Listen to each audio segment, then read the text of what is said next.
Welcome to edition 82, part 67 million of all Killa No Filla podcasts with me, Rachel Fairburn and Pritchard-McLean. Just before we start, we'll do our usual disclaimer. This isn't hero worship. We do this podcast because we have mutual interest in serial killers. As long as we are doing this podcast, it stops us from writing to them in prison. Yes. This is part 4, isn't it? This is part 4, yeah. And I think some of you have picked up on the very subtle vibe from us that we are absolutely sick to death of these fucking arseholes. I am in such a grump as well today. In such a bad mood. This week, everything that could have gone wrong has gone wrong. Not in a bad way.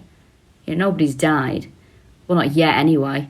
But just everything's been a slight annoyance. You know, like from little things of, you know, losing a bloody T-shirt that I liked, to not being able to log on to fucking Wi-Fi in a hotel. Just, you know, little things like that are just like, oh, okay, you know what, world, let's just fuck me up the arse, eh? Come on. I think if you're religious, people would say these are little tests from God. Really? Well, he's taking the fucking piss. He's trying my patience. If he wants to try my faith, you know, try it in a different way. Don't, I'm irritated enough as it is most of the time. Don't pile on top of it. I'm sorry you've had a kind of exhausting week. But you're on tour, which is nice. That's fun. That is nice, yeah. And we had a good gig at the Frog and Bucket for the All Killa No Filla and Friends of the Show New Material Night, didn't we? We enjoyed that. Yeah, brilliant acts. Thank you everyone for supporting that. Lots of people asked if we're going to do another one. Yeah, we're happy to. We might do one in the new year when we've both got a bit more new stuff written. Yeah, that'd be good. Yeah, see how we get on, because it's a really nice excuse to give some comedians some nice paid work to do new stuff and hang out with our friends and have a lovely audience. So we're up for doing them if you guys are up for doing them. Yeah. Thanks also to everyone who sold out our Christmas show. It's the biggest one we've done. It's like 650 of you. And it sold out basically within about an hour and a half of the general tickets going on sale. So thank you so much. We've it's amazing, isn't it? And we've got some fun things planned and some Christmas merch. Yeah, which I'm very excited about. Yeah, hopefully some exclusive merch as well for people who are in the venue. Not the venue, people who are at the show, I'll say. And can we say... Well, we can't say now yet, can we? About what? The live stream. Yeah, we can actually. We can. We're recording this on Sunday. We've just had it confirmed today, so we're going to announce on Monday, and then they'll go on sale on Tuesday. So very exciting. So you can join from all over the world. Very Craig David way of announcing that. Yeah, so that's really exciting because we can have an international Christmas gig, which we've never had before. Yeah. So really good. No, we did. We did one last year, but this is like big, full-on show with an audience. So our 7th birthday is coming up as well. Yes. On Halloween. It is. We share a birthday with Jimmy Savile, of course we do. Looking forward to that. I mean, I can't believe it's nearly a year since we did the show from Monkey Barrel. Oh my God, doesn't that feel like 3 years ago? Yeah, can you believe that? Jesus Christ. Where I had, I'll say it, the best Halloween costume anyone's ever done. Yours? Yeah, I liked it. It was good, yeah, I liked it. Yeah, it's a shame we can't do it. We might do something though, yeah? Yeah, we might. I'm on holiday. But we're going to do... We'll do something. Yeah, we'll figure out something. Keep an eye on our socials. That's what people say, isn't it? I think they do. Anyway, let's get these fucking arseholes out of our lives. Yeah, let's rattle through this. I can't wait till this is done. So, I've got a lot of information here just for a change. I've got 5 pages. Well, 4.5. Ow. No. So, on the date of Jack's murder... August 3rd, I believe. Carol and Doug give each other a mutual alibi. They say they're at home in bed together. Now, they start... Yeah, but also, like, all Carol does is whine that he's not fucking her. So that's weird. So they're in for questioning now. And Carol talks an awful lot about her relationship with Jack. She says that she has .25 caliber guns, but she sold them, and she described the guy she sold them to so convincingly that they went out and investigated and were trying to find this guy and arrested Mr. Potato Head. Yeah. Now the detective on the case, Detective Pida, oh please, sorry, what's his name? Pida. Pida. He's called Detective Pida, so all his cases are the paedophiles. Rachel, come on now. It's very early for that. It is very early, but let me live, will you? So Detective Pida doesn't believe anything either of them are saying, but he hasn't got any evidence, so he has to release them. Doug's got a new girlfriend, so he arrests her and questions her, or brings her into custody anyway to question her. And she happens to say, oh yeah, I saw Jack on the night he was died. The last time I saw him was with Carol. So they're like, oh, interesting. In the meantime, Doug and Carol have met up, and Doug is absolutely furious with Carol. He's like, you're talking too much, you're giving too much information. Every time you give information, you'll say something that could incriminate us. And you were telling too many people about murdering. Because she's like, yeah, I phoned my ex-boyfriend and said that I killed Jack. Yeah, I did tell someone else. Yeah, I did show him my guns at the bar. And he's like, for fuck's sakes. I think in her mind, she thinks, they won't think I've done it. I'll just blame it on him and I'll get away with it anyway. Yeah, maybe. But she was also, because that is sort of what she does later on, she was also so convinced that this grand gesture of killing Jack would bring her and Doug closer together.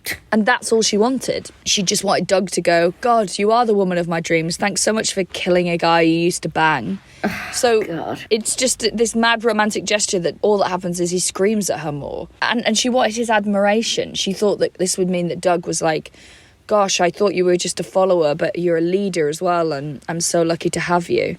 So there's this mad situation that's going on where they're having a massive argument. Anyway, they go back to Carol's house, and he won't let her out the house. He's like, no, every time you leave the house, you confess to someone, so you stay here. Like, you have to stay in the house, you can't be trusted. And he's like, I'm going out with my new girlfriend. So him and the new girlfriend, who, by the way, are living at Carol's flat, go out and what is wrong with these people? I know, it's all a shit show, right? It's unbelievable. Refuse to say where they're going, and Carol's like locked in, not allowed to leave. So at 5:45 that night, she calls a mother-in-law who's Carmeletta Bundy, and she was meant to be bringing her boys home who are living with their grandparents on the 20th of August, and she says, listen, my life's an absolute mess. Can you not bring them home? It's not right for them to be here. Everything's a bit all over the place. And the mother-in-law was like, okay, no problem. Well, I'll put the boys on. So she has a quick chat to them and sees how they are. And she's like, I'm sorry I'm not going to see you at the end of August, but, just things are a bit busy here. And then that is the last time that she'll speak to them for years. So then probably for the best. Well, yeah, but she's not on the phone that long, because she phones them at 5:45. By 6:10 she's on the phone to someone else. So she phones that ex of hers, Richard Gase. Now she confesses to the murders. She gives him loads of details. He assumed that she was doing it because she wanted to get back with him, and this confession was a sort of grand gesture again. And all he said was, don't come to my house. Yeah, absolutely fair. Yeah, I think it's true. She takes some sleeping pills so she can get some sleep. Wakes up the next morning and drives Doug to work. The whole way, he's slagging her off, being like, you're a fucking idiot. The reason we're in this mess is because of you, because you can't keep your mouth shut. She's now late for work. She's meant to be in at 7 a.m. It's just awful, all of this. At 8:45, she calls up Richard again, and she says, let me come to Portland and be with you. We can be together. And he's like, no. He's like, I haven't been with you for years. You've just told me you've murdered someone. Yeah, piss off. I don't want anything to do with this. And then she goes, well, I guess it's all over between us. And he said, at that point, I realised she wasn't even in touch with reality, because there was nothing between us anyway. So I think in her head she had like multiple huge passionate love affairs going on with different men. Like, she just wasn't on this planet, basically. She says, I guess it's all over between us. And he said, yeah, because I don't want to be with you, Carol. And that's sort of how the conversation ends. Now, there's a really funny thing here with I met Faith, who listens to the podcast. So she's fucking hilarious. I sent you this the other day, didn't I? You did. Rachel? It's really funny, yeah. Basically, Faith's like me. She's a bigger girl, right? And she was like, oh, my God. She messaged me to be like, these sunset killers, man, they're so stressful. I just want to get to the end of the episode. She also did that stupid thing of listening to several in a day. And because Faith's a bigger girl as well, she sent me this message. She said, I'm sure there's fat birds everywhere just cringing, asking ourselves, is my self-esteem as low as Carol's? It's a what would Jesus do of fat, insecure women everywhere. And, like, so much of this resonates with me as well. It's like, because being a plus-size woman, like, the world tells you you're not worth very much. And then sometimes that means that you end up getting into relationships with absolute pieces of shit who can smell that shit on you. Sometimes I wonder, like, would I murder someone if I was, like, 2 dress sizes bigger? And I think I probably would. No, never. Do you not think I've got it in me? No. Really? No, because I don't think you'd let a bloke manipulate you. I don't think you'd need the approval that much. Well, it's happened before. Well, it's not going to happen again, let me tell you. Yeah, that's true. I don't know, I just feel like I am such a people pleaser that if it was the right set of circumstances, No. I'd end up killing someone. 100% not. If someone said that to me, I'd be like, are you fucking insane? Piss off, mate. It would have to be a very good dick for me to murder at 4. Do you know what I mean? Yeah, I mean, I don't think there's anything that could persuade me to do it. Not even, Really?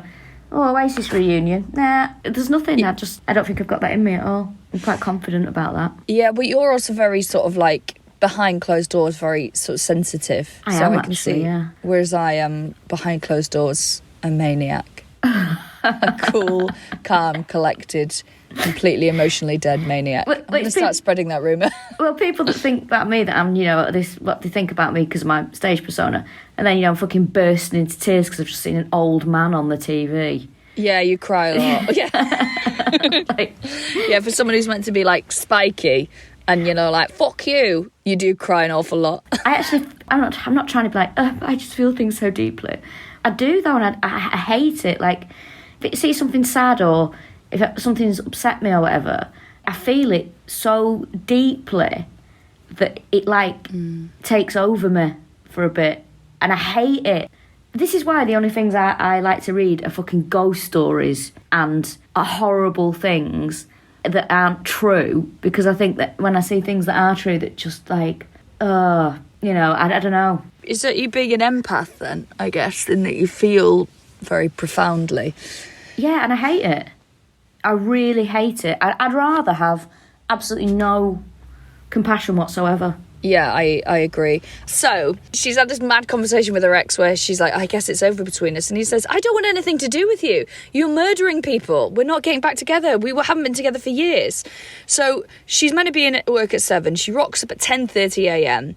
Now, she starts to sort of unravel here. She walks into the staff room and she's babbling. Now, this is apparently quite a frequent occurrence for Carol. She'll sort of babble away. She's like the office oversharer. Yes, but it's normal for her to walk in and be like, oh, Doug was shouting at me last night, Doug was saying this last night, I'm going to leave. It's normally about Doug or Jack. Mm-hmm. So the head nurse, Howard Wanhoff, and the supervisor of the ward, Leanne Lane, is in there just having a break. And then she walks in and is babbling away, so they're just sort of ignoring her, and she's making a coffee and stuff in the background.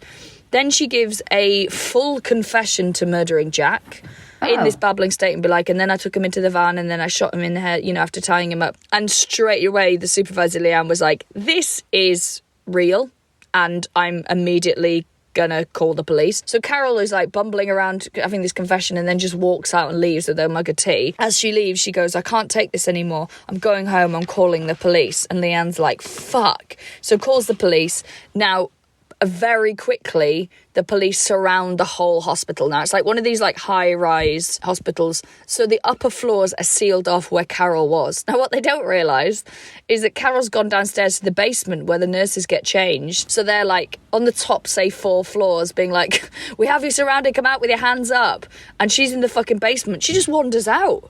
She literally just like doesn't even know the police are there, just wanders out and is on her way home to confess. God almighty. So she stops at the Jurgen soap factory on the way home and she says to Doug, listen, I'm going to confess and you can't stop me, and I'm going to give you the rest of my money so you can go and leave the country. So that's the situation. Doug's like, okay. So she calls Detective Peder, your favourite. Brilliant, my favourite. So at this point as well, Doug has sort of semi-confessed to some of the stuff to Detective Peder. So as soon as Carol comes in and says she's going to confess, he phones him up and goes, no, I recant that. It was Carol. I was worried about protecting her. She's really odd, by the way. And on the night of Jack's murder, she was out. So I don't know if that's got anything to do with it. So he's stitching her up ahead of time. Yeah. Carol gets home, calls the operator and goes, this is so funny. This is the most like brilliantly bureaucratic thing ever. She calls the operator and goes, please, can I speak to the police? I need to make a confession. I need to speak to the homicide department. So they give her a number and she tries to phone it. It's engaged. She phones back again. They give her 2 more numbers and they're all engaged. No. So all 3, genuinely, all 3 numbers are engaged. She gets through to Burbank Division and she goes, I'm here to confess a murder. And they go, okay, you need to call this number, and like just give her another number again. It's absolutely wild. Eventually she speaks to Detective Kilgore. she makes a Oh, that's another good detective name. Detective Kilgore. Who's making these names up? Yeah, and then she puts him through to Detective Catch All the Bad Guys, which I think is a Welsh surname. So she speaks to this Detective Kilgore, makes this confession, and she says, listen, I want to hand in myself and Doug, which is not really her place to say. So she says, okay, I'll meet you at 2:00 in this park, and then I'll hand myself over. And he's like, yeah, good idea. Obviously, during that time, he's sending a load of squad cars around. And by the time she gets off the phone, the police are surrounding the house and ready to arrest her. So Peter, at this time, is still at the hospital trying to find Carol. They're like, which one of these floors is she on? Not realising that she's fucking wandered. Oh, God almighty. She's just walked out. Yeah, that she's just wandered away.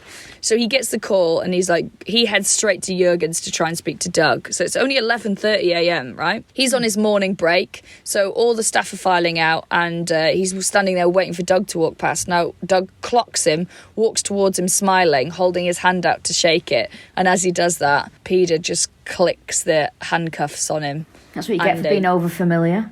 Yeah. I might start doing that to people. Really? Is a handshake over familiar? No, well, actually, it's funny because actually I don't think people are shaking hands a lot anymore now, which is a relief. Yeah. Maybe if someone goes in for a hug, I should just be allowed to break both their arms. There's some people are huggers who I love deeply, and there's like, we never hug. We hugged by mistake after our show the other day, and I ended up patting you on the back like a lad, didn't I? Yeah, there you go, mate. Mind how you go. Yeah. Yeah, I'm very proud of you, son, as I slap you back and push you away. Yeah. But there's some people I hug a lot because they're huggers. I do quite like being like, oh God, what grim sentence. I quite like being touched. There's some people I like being hugged by, but if I don't know you and you do it, I really resent it. Yeah, I don't know. I'm a bit funny about it. It depends. I've got to be in the mood, and who knows? You never know what mood I'm in. So no, that's true. I wish you were like a chameleon or a mood ring where I could tell what I was walking into. So you knew. Oh, she's yellow. Everyone, be aware. Yeah. Oh, she's gone grey. I'm gonna go for a walk for 45 minutes and come back. Do you know, I think that would make my life easier. I wish you were like that. You know, them little fish that you get inside of crackers. Oh, and they were like, oh, her toes are curling. She's feeling fickle. Oh, don't. Oh, dear. That well-known emotional state, fickle. Do they have those in other countries, or is it a thing for British crackers? Not white people. I mean, like, I was going to say. You know, that at Christmas, the things that you pull. Please, international listeners, get in contact. Do you have magic fortune-telling fish? It's a little bit of red plastic that you put on your hand. It sort of curls up. I'm sure I've seen one in America when I've been there. Yeah? I'm sure, I think they're an international thing. I mean, I hope so. I bet they've got them in Australia. Sounds like something the Aussies would have. Well, I think they would be from America because the design is, I don't know, it's kind of cool. And I feel like they're from China and they're Chinese fortune-telling fish. And don't tell me otherwise. They're authentic Chinese merchandise. Well, what I think they are is that they look like they would be sold in Chinatowns and places. Yes. So that's why I think they'd probably definitely be in America. Do let us know. What'll happen now is 8 years on from this podcast when I've got dementia, I'll get a tweet with no context other than, we do have fish here, brackets Norway. And I'll be like, what the fuck are they on about? I still get people telling me that there's patios in other countries from the Fred and Rose one that we did about 4 years ago. I always find it really funny. So there's a couple that came to my gig last night from Northampton.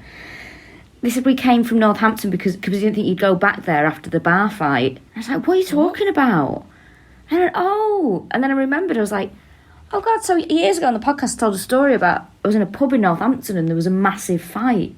Like a guy got a glass smashed on him and there was snow outside. Why do I remember that story? I barely remember it, and I was bloody there hiding under a table. It was like blood all in the snow outside and stuff. And I was like, I can't believe you've remembered that. Rachel, I genuinely think you haven't told that story on this podcast. I must have done, because otherwise they wouldn't have known about it. Have you told it on another one? No, I think I've definitely told it this. So the story was, very quickly, in Northampton years ago, I was in this pub that was like in the middle of nowhere, in this little village, and there was a guy being a bit of a nuisance. He'd obviously just been released from prison because he had a grey tracksuit on and a hold all. And he's misering this really young girl. And there was an older guy in there who was the girl's granddad whose face was covered in tattoos. And then he sort of told him to be on his way. And then he came back in, but with his hood up. And it's like, we know you're going to do something because we know who you are and now you've got your hood up. And he just picked up a glass, tapped this guy on the shoulder and smashed the glass in his face. And I was like, oh no. So my reaction was to be like, what's going on? And then someone told me to get under the table. I was like, right. And then he locked all the doors and they went, no police. What? And then they got the guy who smashed the glass and battered him on a pool table. Oh my God. So after all this, after it all calmed down, I was like, oh, I suppose I better go. As I'm leaving, I was like, thanks very much, bye. Oh my God, you haven't told that story. I must have told that story. No, because I didn't know at any point you were living in a fucking Western. Are you kidding me? It's mad, isn't it? Honestly, it's the most... Were you sat on top of the piano as this happened? No, the piano player stopped playing. We knew at that moment. And all the girls ran back upstairs. Yeah, I'm sure I must have told it, because how would they know? That's news to me. Please get in contact in a timely fashion, not in the next few years. If you have... It was years ago. Yeah, but I've never heard that story, and I feel like I'd remember it. Well, let me know if I've told it before. When my sketch group Games Funny Gift Shop were trying to decide on a uniform to wear, we used to wear PE kits to perform in. One of the things we tried was grey tracksuits, like from Primark. Oh, yeah? And it took a sort of while to realise that is what people wear when they get released from prison. Yeah, that's what you get. Because most of them have regional accents, anyone who knew them at the BBC already thought that they were animals. So I think they would have thought that we were some sort of like rehabilitation unit from Strangeways. God, that they're like, they're trying to get sketch into prisons, and this is Gaines Family Gift Shop. But also, I don't think anyone of proper middle class sort of thing would know about the grey tracksuit. Oh, really? They'd probably go, oh my God, is that Gucci? I can't remember. It is some sort of thing has actually released a grey tracksuit. And everyone's like, really? Oh, God, they do shit like that all the time, don't they? Like those laundry bags, those check laundry bags? Yeah. Balenciaga or something has released them for like £1,000. Having said that, I've worn a grey tracksuit in the past and wear one again. Yeah, but I've never seen a pair of grey tracksuit bottoms that aren't filthy. Oh, they're disgusting, aren't they? They do capture the muck. Worse than white, I would say. Anyway, it's 11:30. He's just been arrested. He gets put in an unmarked car. Now, Detective Langren goes to their apartment to search for evidence. There's police everywhere, obviously. Now, Doug arrives. He gets taken there. And they just leave him in the car while they're sort of deciding what to do and how to proceed with this. Now, Doug fucking hates that he's been left in the car. He's like, excuse me? And they're just chatting outside about him, and he's being ignored, and he absolutely hates it. Fair play to him, because you know why? Doug's dying hot cars. But he's like screaming. He's screaming? Yeah, he's screaming in the car, and he's like, this is nothing to do with me. There's not even any guns in the house. As he's screaming this, Carol opens the front door and holds up a 12-gauge shotgun, and she's like, found one. Oh, my God, these people. She's going through the house and collecting evidence for them. So these detectives are like, what the fuck is going on here? And then she appears back at the door and is holding up loads of women's knickers, and she's like, these are his trophies that he kept from the women that he murdered. And she's just monologuing a whole confession. And then parachutes down with her at a pair of her own. But she's trying to, she's just, constantly going, oh, and then we went and did this, and then on this night we did this, and in fact, I'll go and get you the thing from that now. And so she's just giving a whole They tried to read her Miranda rights, as in, you don't have to say anything, yeah. And she just talked all the way through them. So she's in the house now, running around like it's fucking supermarket sweep, trying to, collect as much evidence for the police as she can. It's absolutely wild. She's also confessing to Jack's murder. She says, I quote, he was an asshole who deserved to die. And actually, I don't know that I disagree with her that much, because he was a fucking prick. Yeah, but just because you're an asshole doesn't mean... Yeah. Oh, yeah, okay, maybe he didn't deserve to die. Yeah, that's true. Cut off. They never found his head, by the way. Oh, really? Yeah, so that could be anywhere. Well, it was in a bin, wasn't it? So it's in landfill somewhere. Yeah. I think that, when someone gets put in a bin and you're like, God, you're just next to a load of used cotton buds in an old fucking washing machine. Grim, innit? Yeah. I also think it's mad with landfill that they just fill it up and then cover it over, and they're like, this is somewhere you go for a walk now. Yeah. It's really weird, isn't it? Yeah. Oh, God. What we're doing to the planet, man. Anyway, that'll bum me out. Stop thinking about it. That's healthy, isn't it? Just don't think about it. Ignorance is bliss. So they're both taken separately to Van Nuys, and they wait for the task force to arrive because there's this special Sunset Strip Killer task force. Carol has now decided, she says, actually, I'm going to be completely silent until a lawyer arrives now. So the task force arrived by helicopter, which feels a bit much. Yeah. So it's Mike Stallop, I think is his name. Now, he's got a bullet with him from one of the victims, and Carol has already given them, like, the bullet casing. So he's like, oh, okay, right, well, these two things match, and sends them off for testing, you know, with ballistics to make sure it's a perfect match. But they're basically working their way through Carol's confessions and evidence that she's just handed to them. There's another guy on the team called Gary Baroda. It's Rick Jakes. And those two question Carol. Now, Gary Baroda becomes relevant. He'll come up a few more times. So she's going, I'm not saying anything until I have a lawyer present. So they sit down and go, okay, well, we'll sit here and wait. And she's like, well, while you're here, I might as well tell you what happened. So she immediately forgets about her silence. She starts talking about Doug. She says that he never made her do anything. So she's like defending Doug. She was like, no, I didn't do anything against my will. She graphically describes the murders. She starts talking about poor Sharon, that 11-year-old that was being abused by everybody. She talks about the abuse of Sharon by Jack. She talks about her relationship with Jack. Gives this massive confession. At the end of it, Gary Baroda. Oh, my God. She goes, is it just me, or is there some kind of sexual attraction between us? Oh, my God, how embarrassing. What did he say? Absolutely not. Do you know what? I think those times when you're like, I've never done it. But you know when people are like, are we vibing? You know, like, I would rather die than go out there on a limb and say that. I can't believe she'd say that. Yeah. She was like, I can't be the only one sensing this attraction. And he's like, yeah. Yeah. He was like, oh, yeah, not for me, thank you. And apparently she would flip between being this very meek housewife to discussing murder like it was a hobby. Like she was talking about, oh, yeah, and, you know, I actually do cross-stitch. So they take her to the Sybil Brand Institute for Women, which I looked up, and it was a very progressive institution. It was a prison that was built, and it was named after Sybil Brand, who was a prison reformist. So it was meant to be sort of the best facilities, and it was a woman's jail in LA County. It was finished in like the mid-60s and had about 2,000 inmates. Now, it was closed in 1997 because it had got to be a very bad place. But it wasn't because it was like overcrowded. It was because there was a massive earthquake in 1994, and it was so like irreparably damaged and cracked that actually it meant it was leaky and it was drafty. So they closed it, but it gets used in loads of telly now. So it's been in 24, it's been in CSI, it's been in Legally Blonde and Desperate Housewives. Amazing. So I just love the idea that Eva Longoria could have been sort of like kicking back in a cell that Carol Bundy was knocking around in. Oh, dear. Meanwhile, during this, Doug is in a holding cell till 6 o'clock in the morning. And they decide to move him, by which time he's sort of monologuing away, talking about how clever he is and how he just feels sorry for Carol that she's having to do this.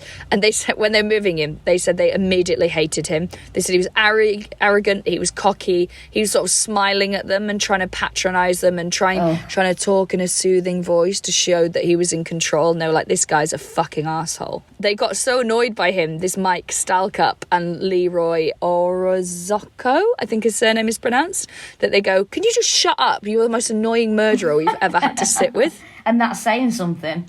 Yeah. So they take him into an interrogation room, and he says, I'll speak freely and voluntarily if you give me some cigarettes. So they go and get the cigarettes, and he gets read his Miranda rights. He refuses an attorney. This will become a pattern.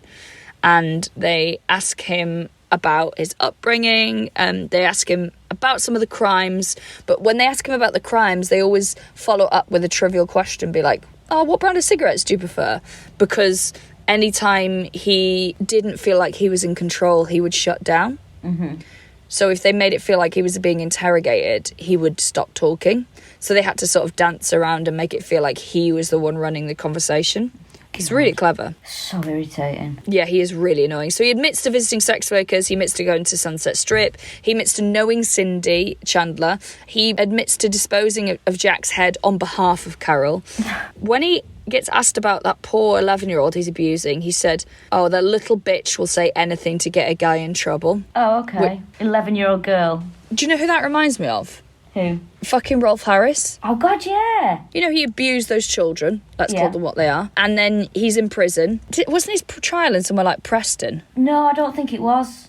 I think it was like Richmond or somewhere weird. Oh, was it? Yeah. Okay. Hilariously, I just googled Rolf Harris song to try and find the song that he wrote. Of course, like Tie My Kangaroo Down has come up, but also it's like people always ask, did Rolf Harris record Stairway to Heaven? And the second one is, what is Rolf Harris famous for? And it's like, well, it depends. Yeah, depends which way. I mean, he could be famous for his art, or he could be famous for his songs, or he could be famous for other things. So, from my recollection, he wrote a song that basically said that his victims were kind of money grabbers, even though they were like children. And he was committed. Cat, get out. Sorry, the cat is like punching his paw through the door because he's decided he needs to be fed. But yeah, so I think he calls them slimy little woodworms. Ugh. And it actually meant that he was immediately denied parole. Well, rightly so. Yeah, because he shows no remorse. But that's what that reminds me of an abuser going, oh, it was the child's fault. Very weird. He was also in, just seen here, a public service sort of film aimed at sort of 7 and 8-year-olds, which was called Kids Can Say No. Brilliant. And teaches them how to avoid situations where they might be sexually abused. Kids can say no, but not to me. Yeah. Isn't that fucking wild? Absolutely wild. So yeah, he said that horrible thing about Sharon. Now, they've got this photo album that Carol has given them. She had been taking pictures of lots of the victims and things that had happened, some of the crimes. So immediately he sees it and like all the colour drains from his face. And he was like, just before you show me that, Carol's absolutely insane and we've never had sex. But just want to get that out there. I don't want you thinking that. But what was also in that album is pictures of him and the 11-year-old. Well, him committing sex crimes. Him being led on by the 11-year-old, is that right? Exactly. Yeah. So that is enough to get a search warrant for his house, because they can't actually pin anything other than Carol's erratic word. They can't actually pin anything from him. So that night, about 10:20 p.m, they get a search warrant for the apartment. Now, in the apartment, they find handcuffs, they find 29 rounds of ammunition, blood-stained clothes, they find blood-stained carpet, they find loads of pornography. I don't think that's worth mentioning. They find shoes that match the prints that were found at some of the crime scenes. They found a book in Doug's stuff, which has got clippings of X.C. Wilson's murder in it. And they also find a textbook in it. And one... Oh, God, it's so weird. The one picture has been ripped out and is put at the front, and it's... I don't know what textbook this is, but it's a real picture of a head impaled on a stick with a severed dick in its mouth. Like, that wasn't in my fucking biology textbook. No. What the hell's going on there? I don't know. So they arrested him for molestation. While they sort of search him, they take off his shoes. Those shoes become relevant. And they go in his wallet and they find a card in there with some numbers on it and names on it, including the names Mindy and Cindy. So the day before Mindy was murdered, she called the police. The police had given her their card because they're investigating Cindy's murder, and said, listen, a man called me and said, I killed Cindy and you're next. And they're like, don't worry about it. And then she ended up dead. So that's one of the ways of linking it to Doug, is like, well, why he has their number and he killed Cindy. So the task force have so much evidence from this apartment that they'd taken ages to go through it. Meanwhile, Carol's given a confession which stays pretty consistent. Doug is all over the fucking shop. He changes his story multiple times. He claimed Carol was framing him for her and Jack's murders. He said, oh, no, I didn't kill anyone. Carol and Jack used to go out murdering and then she killed Jack. Now, do you buy that? No. Because I was like, that could be slightly possible. No, absolutely not. I think that Jack was a lot of things, but I don't think he was a murderer. But I think as well, I don't think Carol did that on her own. I don't believe a woman of her stature could cut a man's head off. Well, I think she could if he was dead. I don't know. I don't know. I just think he was involved somehow. Well, his story kept changing, and he says, oh, no, yeah, on this night that Jack and Carol went out and killed, let's say Cindy. And then they check with Jeanette, and Jeanette's like, well, he can't have done it. This is Jack's partner, Jeanette, if you remember. He can't have done that because he was literally on stage singing, here's the poster from the event. So many of the murders he had ironclad alibis for, but Doug kept pushing the agenda. So they also they got a warrant for his lock-up garage that he rented. In there they found this bloody footprint which matched the boots that he was wearing when he was arrested. They also found this cracked gear stick in the Datsun with the bullet holes. There's a kill bag in it. And when they take the stuff off the passenger seat, they see that the seat cover is full of blood, as is the cushion of the seat. And now they go and search his locker and things in the soap factory. 2 guns are found there, which matched to all of the victims except Jack. Now, Carol's story checks out and corroborates all of this, and Doug's is like all over the shop and doesn't match anything. They get the Buick back. They find bullet casings in there. They find blood in the passenger side, and then the blood is matched to Karen Jones and Gina Moreno at a later time. And also, based on Carol's description of what happened, they go to that site. Do you remember when he was driving around going, maybe I should kill you, maybe you know too much? Well, they go to the point where he was like, I could just push you off here into this ravine, and they find a body at the bottom of it. And this is on the 26th of August 1980, and the bullet in the head matches that of the guns that they found. So a few days later, they go to another one of the sites that Carol has said, I think he dumped bodies here. And they find a Jane Doe who's never been identified. So they call her Jane Doe number 99, which makes me think like, fuck, that's at least 99 women then that they've got no idea who they are. Isn't that chilling?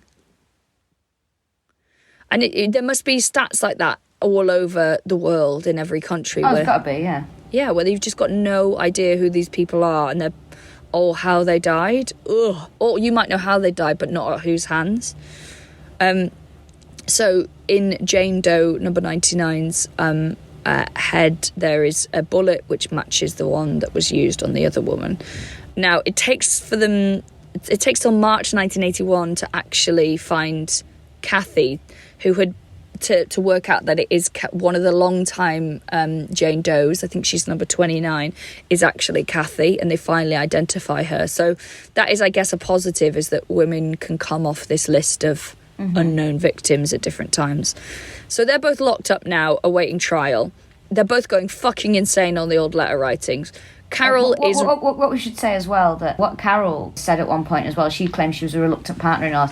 One of her quotes was, it was a fantasy that just got really badly out of control, which to me reminds me of Fred West saying enjoyment turned to disaster. It is similar, isn't it? Same thing, isn't it? Loads of it reminds me of Fred and Rose. Yeah. I don't know if I'm being lazy and it's just because Carol's got glasses. Do you know what I mean? I do think a lot of it reminds me of it, except they're not as devoted to each other. Yeah, that's true. Do you know, I bet it's that thing of like, if you're like a woman with short hair and glasses, everyone will say you look like Rose West. Yeah, I bet it's just one of those things. Like Dan Nightingale is a brilliant comedian. He's got a bald head and glasses. He just gets told he looks like lots of other men with bald head and glasses, even though he doesn't. He just has a bald head and glasses. Yeah, and I remember like Harry Hill. You look like... Exactly. So, it's like, Greg Wallace or, well, just anyone with that thing. One year I was producing a show at Edinburgh at the festival. He was like, I'm not complaining. I was just walking through Edinburgh and I got flyered for my own show. So, you pay people to flyer for your show. So some like very lovely, enthusiastic kid comes up to him and is like, hey, you looking for a comedy show to see at 6:20? And so he's like, oh yeah, what is it? And then he's like, oh, it's this guy, Dan Nightingale. And he's literally holding a bit of paper with Dan Nightingale's face on it. And he's like, it's really, really funny. And so he's giving the spiel and Dan's like, oh, it sounds great. And then he takes the flyer and he holds it up beside his face and points at his own face to go like, that's my face on the flyer. And as he does it, the guy laughs and goes, oh God, do you know what? Loads of people do that. And Dan's like, what? So apparently loads of people are like, oh my God, look how much I look like this guy on the flyer. Oh, that's funny that. Loads of people do It's sort of the worst case scenario to doing that, isn't it? You want them to be like, oh God, I'm so sorry, I'm just was in autopilot or whatever, or oh, you have got bad eyesight, but not to be like, yeah, loads of people point at their face and laugh when they see it. Gutted. Always find out you look like everyone. When I was doing that stuff at the Fringe, you know, you fly for all sorts of shows, and it's actually quite horrible. Like, well, to be a flyer, it can be great and really fun, but, you know, Edinburgh is like any city in that it can get quite spicy at night. I was always really worried about our flyers who were flying late night shows, because often very drunk men would come up and like hassle these young girls. And we had one that was a variety show which had sort of burlesque in it, and they were like, well, give us a preview now and we might go along. Like, you know, they were just fucking horrible. I remember seeing a girl, I think I talked about it on here, being like physically harassed in the street. And she was like 18 years old, and this really drunk guy in the middle of the day was just sort of like following her and like kind of cornering her. So I came over and I was like, oh my God, we went to school together, even though I was like so much older than her. And I was like, oh, we were in a class together, right? And she was like, yeah, we were. And then I was like talking to her, and I was like, we'll just keep talking until he goes away. And the guy is so hammered that he's like narrowing his eyes at me, but also is like, it's weird. He's rude enough to sexually harass a girl, but he's not so rude that he wants to say what he's thinking, which is, you're way too old to be in a class with this girl. So he's still sort of like, well, yeah, and sort of nodded and wandered off around the street. But I think can be a spicy thing to do. You know, I'm a firm believer in, though, with stuff like that. I mean, it's very difficult when, you know, you're a bit younger and the bloke's drunk. For example, I was out a couple of weeks ago. This guy just came and sat with me and Hannah, actually. Came and sat with us and was talking to us, and I went, yeah, that's nice. Can you just do me a favour? We're having a chat and you've just interrupted. So can you just go and sit back where you were sitting? What did he say? He said, oh yeah, okay then. I think a lot of the times we facilitate men just barging in and interrupting too much. They need to be told. I've said it before to people, like, been sat with me and a bloke's come over and started talking to us, and I've gone, can you just do me a favour? Can you just go away? Yeah, I would say it's much harder when you're on your own. Oh yeah, that's what I mean, yeah. But this is what I mean. I think these little fucking tricks that women have to know about. Yeah. It shouldn't be the case, like, fucking boundaries. In a way, it's like, you still don't want to upset the man because you don't know what he's going to react like. Yeah, so that's why you don't do it on your own, because you're worried you're going to get murdered. Yeah, it's just ridiculous. It's absolutely ridiculous. And I do think, even if you are with your mates and, you know, people go, oh hi, yeah, and it's like, no, you've just barged into my fucking night out and my conversation. I don't know you, so I'm going to ask you to go away. They need to be told. Yeah, I think you're right. Yeah, like, can you just fuck off? Or, yeah, can you just do me a favour? We're having a chat here and you've just interrupted, so can you just go back and sit where you were sitting? I think they should sink money into having you do public service videos instead of Rolf Harris. So you and just, like, you know, like walking down the corridor of, like, an office and be like, what do you do if a man comes and sits with you? You tell him to fuck off because you were enjoying reading a Kindle. And that's just the whole thing. Can I be honest there? You cut out for ages and all I heard was reading a Kindle. That's so all you need to know. I'll have to listen to the episode to find out. So, they're both going mad writing letters. They're basically like, I believe the phrase is getting out in front of it. So Carol is writing to everyone going, God, I was just a normal housewife and I was driven to the edge. I never would have killed if it wasn't for Doug. But she's also saying, but I love him. I'm just still desperately in love with him. She's writing to Doug as well, professing her love. She also writes to Detective Baroda going, come on, there's a spark, right? What the hell is she's still embarrassing herself? It is, yeah. So Doug writes to all his ex-girlfriends going, this is Carol and Jack. I can't believe I'm being set up by this mad woman. But he's still controlling Carol. This is really dark. This is chilling. So he's kind of manipulating her by letter, sort of implying there could still be something going on. But, you know, she needs to be honest. But then also berating her and going, you're the reason I'm in prison. And then he asks his cellmate to start writing to her and strike up a friendship, and then manipulates her that way. So he'll like read the letters and go, oh, you should say to her that she should just come clean and let Doug have a life. So Carol had no idea until much, much later that the pen pal that she'd got was actually all because of Doug, was just trying to manipulate her from another angle. It's horrible, isn't it? Are they in prison yet? Are they in properly? No, they're awaiting trial, so... Oh, God, please, can we put them in prison? We're so close. Carol is psychologically assessed. It takes 5 months. Oh, God, I could have done it in 20 minutes. 5 fucking months. Oh, let's do a deep dive on this woman who's got no personality. What would you say? Go on then, 20 minutes. How would you assess her? I'd ask a few questions and I'd just say, yeah, low self-esteem, easily led, manipulative herself, life, no parole. Interesting. So they say she's very bright, she's got a high IQ, she's incapable of taking responsibility for her own actions, she's not insane, so you can't give her diminished responsibility. Well, we beg to differ. Doug sort of gets himself in trouble from the beginning, so he still keeps sort of acting with a massive superiority complex towards anyone with authority. So that goes towards his lawyers, it goes to the police, it goes to the people who work in the prison that he's being held in. He's insisting that the police fixed evidence. He's insisting that the tapes of his confessions was actually someone else doing an impression of him. Oh, okay. And yeah, they're just going to ship in Rory Bremner for the afternoon. He is insisting that they planted the bullet, which is sort of like a key bit of information. So he decides that he's going to represent himself, but they were like, no. So he's given this attorney called Carl Henry. He just complained about him the whole time until he was replaced. And then this guy called Paul Garagos goes on the case. He complains constantly about him, ignores all the advice that he gets, and says, you know what, I should help assist on your case. That's the best thing for it. It's my case, let me be the assistant. Then he gets replaced just before the trial by a guy called Maxwell Keith. The judge at the point it was assigned to the case, Judge Ringo, is like, do you know what, I'm sick of this fucking around. So transfers it to someone else. Sorry, He's like, I don't want who? Judge Ringer. Oh, right, I thought you said Judge Ringo. Oh, yeah, it does sound like Rinder as well. Yeah, it does. No, this is Judge Ringer. He's so sick of all this fucking around. He says, I don't want anything to do with this. So he transfers the case over to Judge Torres. Now, in 1982, in the October, the trial comes up. So you're welcome, Rachel. It's finally here.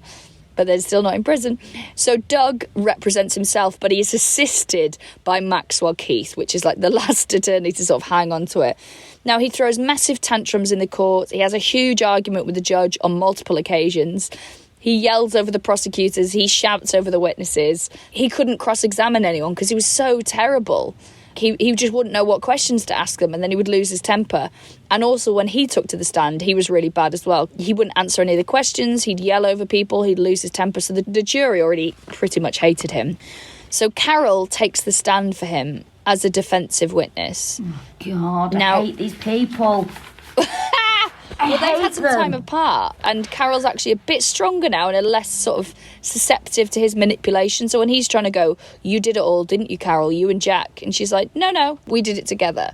And she's very consistent. Her evidence never changes. Her story never changes. And actually, as she's on the stand, his case totally crumbles. Mm-hmm. And the jury are like, okay, this is quite confusing, but we think we can see what's happening now. Because they did find him quite charming at first, and he was quite capable, but then they would see these flashes of him being a piece of shit to his attorney, to Maxwell Keith, and they were like, oh, you can see how he would turn on people. So on Friday morning, February the 21st, 1983, the jury retires to consider a verdict. And then 7 days later, on the 28th of February, they come back and they find him guilty by, only by a majority. It's not unanimous. 2 of them wanted him to be acquitted of all the charges. And apparently when the verdict was announced, he winked at his mum and his new wife and went, "Hi, Mum." Oh, great. I know, it's weird, isn't it? So when it comes to sentencing, you are allowed to present new evidence to influence said sentencing. So they bring up loads of new evidence, including they bring up a psychological assessment of him. He is up for execution in the state that he's in. So a psychologist who spent over 100 hours with him called Gloria E. Keys stands and says, right, all we've got here is a narcissist with low self-esteem. There's nothing wrong with his brain or his development. I think he's paranoid. I think he's got psychosexual problems, but ultimately he's not insane. And then Doug goes up and goes, nah, she's wrong about all that. But she was going, he's not insane, but there's a lot wrong with him. So was kind of pushing for a more sympathetic sentence. But then he goes, she's a fucking liar. And then he goes up and he was like, there's nothing wrong with me. I've got brilliant self-esteem. I'm not a narcissist. And so the prosecution just let him do it because he basically, excuse the pun, gives him enough rope to hang himself. Mm-hmm. So on Tuesday, the 16th of February, 1983, he is given the death penalty for the 4 charges of murder. Now, while he's on death row, he gets married, of course he does, to Kelly Keniston, who I can't find much information on, except that people say she's heavy set, which I don't think is fucking relevant. But she has campaigned a lot for his innocence and is frequently protesting on behalf of him. Now, Carol also supported his innocence plea, and in fact, Doug, who's like working on his case for appeal, wrote to Carol and said, I need your legal and psychological files. And she went, no problem, and sent them all over to him. Right. I don't know. I think that's fucking bizarre. It's such a personal thing to be like, show me. Well, I just think they're the 2 most personal things she could have sent. Well, any attention, though, isn't it? Do you think that's what it is? Yeah, of course it is. Any chance to be the centre of attention or, get some validation off him. Yeah. So, May 2nd, 1983, it is the day of Carol's trial, and on the day of it, she withdraws her not guilty by insanity plea and changes it to pleading guilty to first-degree murder for Thank 2. God. Yeah, for 2 of them. So the death penalty is off the table then. So it's a much shorter trial, although it still goes on for 7 years. So May 31st, 1990, she's sentenced to 2 life terms of 25 years consecutively, plus another 2 years for illegal use of a gun. So she was up for parole in 2012, but she never reaches that because she actually dies of heart failure in 2003 in the prison. Bye-bye. Yeah. Doug is still alive and still in there. He gave an interview in 2015 in which he says, I don't think I'll live long enough to get out of here. He That's said, a shame. but you get... He said, but you get by. He said, I've always been a very zen person. Oh, really? Has it? Yeah. He's like that cunt that you work with that always goes, how are you doing? Surviving. Nearly Friday. I don't think you can have 6 convictions for murder and just go, do you know what? Say what you like about me. I am very zen. So he's not dead. Some people think he's innocent, but he clearly isn't. Yes, there are people who sort of campaign and say it was all Carol's fault, but I think they are menimists. So they're done. He's still on death row. She's dead. Some people think he's innocent. The end. That's it, yeah. Oh, thank fucking Christ for that. Have you enjoyed it? No. I started off thinking, this will be a good one to do because we've done the bloody Hillside Stranglers. It's my bloody idea, this. It and was, I thought, yeah. This won't be, this will be quite a quick one, and then we can concentrate on, a deep dive into something. No. 2 months later... Also, this came about because Doug Clark, didn't he have a relationship with the people we did last? No, he was in the same prison, and he'd get upset in prison that he wasn't getting as much attention as them. And they just had a crossover of jobs, like that was it. Yeah. That was it, yeah. I'm absolutely thrilled to have them out of our lives. Thank God. Yeah, thank fucking God. So that has been... God, another hour. Jesus Christ. That has been the Hillside... That has been the Sunset Strip Killers. Don't bring them back into it. Thank you so much for listening and staying with it on such a long, relentless podcast. Yeah. Thank you so much for buying tickets to our Christmas show. We can't wait for it. And it's our birthday on the 31st of October. 7 goddamn years of doing this. I know. We'll probably do something for that. We'll let you know soon. Also, if you want to come and see me on tour, I can't even remember where I'm going. I have a little break because I'm going to Cornwall soon. And then next, if you want to come and see me at Leicester Square Theatre, biggest show I've ever done, 27th of November, I believe. There's a few tickets left, so please do come and see me there. And Belfast as well. Come to Belfast and see me. That's soon. That'll be fun. Be good. So yeah, that's it. I'm about to announce my tour, the first leg of it. Woohoo! I'll be announcing that at the start of November to coincide with my birthday. Lovely. Yeah. So thank you so much for listening. God, he's so creepy. I've just got pictures of him in front of me now. He's such. Oh yeah. Let me just say as well, Frog and Bucket. I've got an extra date there on the 7th of November, day after your birthday. So it's a Sunday. So what a nice thing to do on a Sunday, come and see me. Bring a roast potato. I've just fucking accidentally clicked on a link of someone who's saying that he's innocent. look, I'm out now. No more. No more. It's telling everyone to go and watch a interview that he did with a British journalist. No, thank you. He's in prison. It's done. Couldn't give a fuck anymore. We trust the justice system. I do on this occasion because I want to hear no more about it. Right. Thank you so much for listening. Thank you. See you soon, Bye. guys. Bye.